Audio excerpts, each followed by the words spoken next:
warahmatullahi wabarakatuh. Nama saya Hana Apriana, mata kuliah Keterampilan Musik, Seni dan Tari, dosen pembimbing Reni Anggraini. Di sini saya akan menjelaskan elemen-elemen dasar tari. Gerak tari sering disebut juga dengan brain game, dipakai istilah dimensi literasi untuk belahan otak kiri dan kanan. Dimensi pemfokusan bagian belakang otak dalam kurung batang otak atau brainstem, dan bagian depan otak frontal lobes, serta dimensi pemusatan untuk sistem limbis, midbrain, dan otak besar cerebral otak. Nah, itu pertama itu elemen-elemen dasar tari. Elemen dasar tari adalah gerak, dan akhirnya muncul pertanyaan, apakah semua gerak itu dikategorikan sebagai tari? Lalu gerak sebagai apa yang termasuk unsur tari? Ketika diulas, gerak tari lebih bersifat keluar sehingga terjadi komunitas antara pribadi yang terlibat. Adapun elemen-elemen atau lebih dikenal sebagai unsur-unsur tari, yaitu tenaga dalam kurung energi, A. Intensitas berkaitan dengan banyak sedikitnya penggunaan tenaga. B. Aksen atau tenaga atau tekanan, perubahan penggunaan tenaga dilakukan secara tiba-tiba dan kontras. C. Kualitas, efek gerak yang diakibatkan oleh cara penggunaan atau penyaluran tenaga ruang. Yang berikutnya, ruang atau space. A. Ruang yang diciptakan penari, ruang yang berhubungan langsung dengan penari.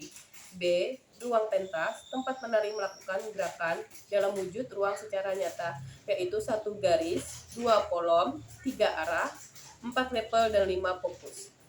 Yang terakhir, waktu atau time, elemen yang membentuk gerak tari selain tenaga dan ruang. 2. Fungsi tari. Fungsi tari dalam kehidupan manusia dibagi menjadi 3. Fungsi tari sebagai sarana upacara ritual. Salah satu fungsi ritual seni tari adalah sebagai sarana upacara ritual. Masyarakat pada zaman dahulu melaksanakan upacara ritual ketika akan memulai suatu peristiwa. Yang kedua, fungsi tari sebagai hiburan. Pertunjukan untuk mengungkapkan ekspresi kegembiraan atau rasa syukur. Tari hiburan tidak terikat oleh kaidah-kaidah seperti yang terdapat pada tari sebagai upacara ritual. Yang ketiga, fungsi tari sebagai tontonan. Fungsi tari, tarian yang disajikan khusus dengan kaidah-kaidah artistik yang telah ditata apik untuk menghasilkan suatu karya. 3. Pola pengembangan tari anak usia dini. Pada pola pengembangan tari anak usia berbeda dengan anak usia sekolah dasar. Ini disebabkan anak usia dini memiliki karakteristik unik untuk mengembangkan mencakup 3 aspek, yaitu 1. Pola pengembangan gerak sebaiknya bersumber pada gerak dasar anak, yaitu gerak berjalan, berlari, melompat, meloncat, berbaring, berguling-guling, dan gerak dasar lainnya. 2. Pola pengembangan irama dan tari adalah satu.